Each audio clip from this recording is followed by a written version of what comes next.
বিষ্ণু ঈসা ইসলামের কাছে এক সাহাবী এসে বলল, ইয়া রাসূলুল্লাহ আ'তিনি শাইআন, আপনি আমাকে কিছু দান করেন, আমার কিছুই নাই। বিষ্ণু বললেন, তোমার কিছু নাই? সাহাবী বললেন, ইয়া রাসূলুল্লাহ ঘরে আমার শুধু দুইটি জিনিস আছে। কয়টা? চিল্লায় বলেন কয়টা? এক হচ্ছে একটা জামা, দুই হচ্ছে পানি খাওয়ার একটা জগ। বিষ্ণু বললেন, এই দুইটাই নিয়ে আসো। বিশ্বনবীর কথা শুনে ওই সাহাবী ঘর থেকে জামা নিয়ে আসলেন, পানি খাওয়ার জগ নিয়ে আসলেন। বিশ্বনবী সাল্লাল্লাহু আলাইহি ওয়াসাল্লাম ওনার মুবারক হাত দিয়ে এক হাতে জামা ধরে আরেক হাতে পানির জগটা ধরে সাহাবীদের দিকে উদ্দেশ্য করে বললেন, মাইয়াশতারি হাদাইন, এই দুইটা জিনিস কেনার মতো কে কে আছে দেখি? কয়েকজন হাত তুললো। বিশ্বনবী বললেন, কত দিয়ে কিনবা? এক সাহাবী বলে, ইন্নী আশতারিহিমা বিদিরহাম, ও নবী যদিও এগুলো আমার দরকার নাই, কিন্তু আপনি যেহেতু নিলামে ডাক তুলেছেন, ইয়া রাসূলুল্লাহ ইয়া হাবিবাল্লাহ, আপনার সম্মানে আমি 1 দিরহাম দিয়ে দুইটা জিনিস কিনে নেব। 1 দিরহাম, একটা জামা, একটা পানি খাওয়ার জগ, দাম কত? 1 দিরহাম। বিশ্বনবী বললেন, না না, 1 দিরহাম তো অনেক কম হয়ে যায়, মাইয়াজিদু আলা যালিক, এর চেয়েও বেশি দামে কে কিনবা? আরেক সাহাবী হাত তুলে বলতে লাগলেন, ইয়া রাসূলুল্লাহ ইয়া হাবিবাল্লাহ ওয়া ইন্নী আশতারিহিমা বিদিরহামাইন, আমি এই জামাটার পানি খাওয়ার জগটা 1 দিরহাম নয় 2 দিরহামের বিনিময়ে কিনতে চাই। বিষ্ণু ঈসা ইসলাম ওই সাহাবাকে দিয়ে দিলেন, দিয়ে 2 দিরহাম নিয়ে যে লোকটা ভিক্ষা করতে এসেছিল তার হাতে 2 দিরহাম দিয়ে বলেন, যাও 1 দিরহাম দিয়ে ঘরে খাবার কিনে দিয়ে আসো, আরেক দিরহাম দিয়ে একটা কুঠার কিনে নিয়ে আসো। শুনতেছেন? কি কিনে নিয়ে আসো? কুঠার দিয়ে কি করে? গাছ কাটে। ওই সাহাবী কুঠার কিনে নিয়ে আসার পরে বিশ্বনবী নিজ হাতে কুঠারের মধ্যে একটা কাঠের হাতল লাগাই দিলেন। আল্লাহু আকবার! হাতল ছাড়া কুঠার ইউজ করা যাবে? বিশ্বনবী নিজ হাতে ওই কুঠারের ভিতরে একটা হাতল লাগাই দিলেন আর বললেন, লা উরিদু আন আরাকা 15 আইয়াম, এই কুঠার নিয়ে জঙ্গলে যাও, গায়ে অনেক শক্তি আছে, কাঠ কাটো, এই কাঠ কেটে বাজারে বিক্রি করো, সামনের 15 দিন যেন আমি আমার চোখের সামনে তোমার না দেখি। বিশ্বনবীর পরামর্শ অনুযায়ী কুঠার নিয়ে ওই সাহাবী জঙ্গলে চলে গেলেন, কাঠ কেটে বাজারে বিক্রি করতে করতে 15 দিন পরে 10 দিরহাম নিয়ে বিশ্বনবীর দরবারে হাজির হয়ে গেলেন। 10 দিরহাম নিয়ে বিশ্বনবীর কাছে হাজির হয়ে গেলেন। সাহাবী এসে বলল, ইয়া রাসূলুল্লাহ এখন আর আমার ভিক্ষা করা লাগে না, আমার গায়ে অনেক শক্তি আল্লাহ দিয়েছে, আই এম ভেরি এনার্জেটিক, আপনার দেয়া বরকতের কুঠার দিয়ে আমি কাঠ কেটে কেটে স্বাবলম্বী হতে শুরু করেছি।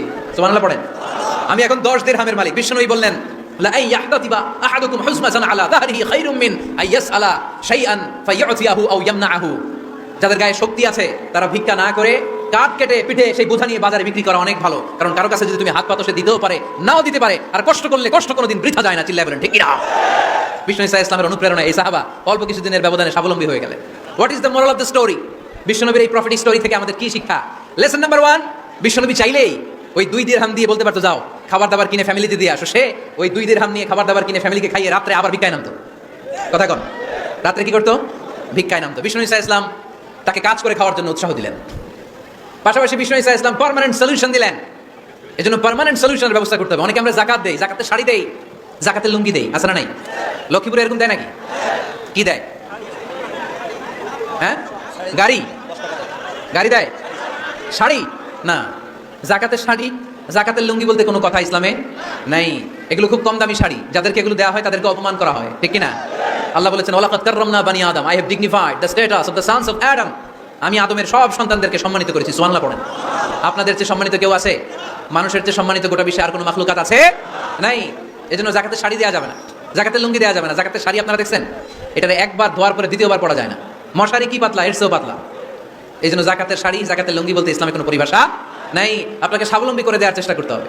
যারা লক্ষ্মীপুর জেলায় বিজনেস ম্যাগনেট আছেন, তারা একসাথে হয়ে একটা স্ট্রং জাকাত ম্যানেজমেন্ট প্ল্যাটফর্ম করতে পারেন, যেখান থেকে আপনারা বিভিন্ন থানায় বিভিন্ন গ্রামে বাছাই করে করে কিছু ভাইদেরকে জাকাত দিতে পারেন স্বাবলম্বী করার উদ্দেশ্যে। যেই ফ্যামিলিকে আছে, কি নাম এটার? পল্লী উন্নয়ন ক্লাব। মাশাআল্লাহ, জাকাত ফান্ড দিয়ে বিদেশে লোক পাঠায়। এর চেয়ে সুন্দর পদ্ধতিতে জাকাত বিতরণ আর হতে পারে? যেই লোকটাকে, যেই ছেলেটাকে বিদেশে পাঠানো হয়েছে, ওই ফ্যামিলিটা আর কোনোদিন জাকাতের শাড়ি নেওয়ার জন্য লাইনে দাঁড়াবে? যেই ছেলেটাকে ওনারা অস্ট্রেলিয়ান গাভী কিনে দিছে, দুধ বিক্রি করে যেই ফ্যামিলিটা স্বাবলম্বী হতে শুরু করেছে, তারা আর কোনোদিন জাকাতের লাইনে যেয়ে দাঁড়াবে না। এজন্য জাকাত দিতে হবে স্বাবলম্বী করার জন্য। ইসলাম আমাদেরকে এটাই শিখিয়েছে, কাজ করে খেতে হবে। কাজে লজ্জা নেই, লজ্জা হচ্ছে অলসতায়। লজ্জা কিসে? আজকের আলোচনা থেকে এটা মুখস্থ করে নিতে হবে। কাজে লজ্জা নেই। লক্ষ্মীপুরের ইয়াংস্টারেরা শ্রমে লজ্জা নেই, পরিশ্রমে লজ্জা নেই, লজ্জা অলসতায়। লজ্জা কিসে? আরো জোরে। নবীরা কি এমনি এমনি বসে বসে খাইছে? কঠিন পরিস্থিতিতেও নবীরা পরিশ্রম করে উপার্জন করা লেগেছে, ঠিক কিনা?